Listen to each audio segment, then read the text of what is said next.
Hello and welcome back to How to Guide.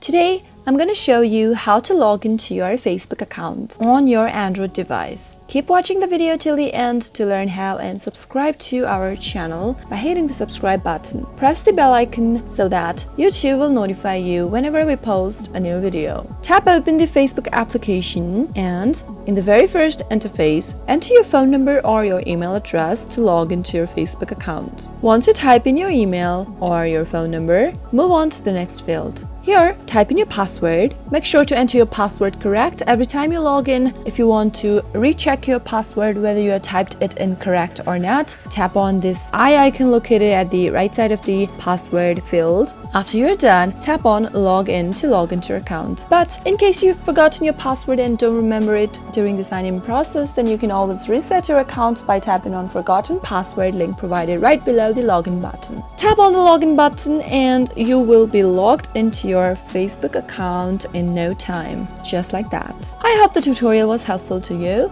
If it was, go ahead and give it a thumbs up. Feel free to comment down below in the comment box if you have a question or a feedback for us. I'll soon be back with more tutorial episodes. Goodbye till then.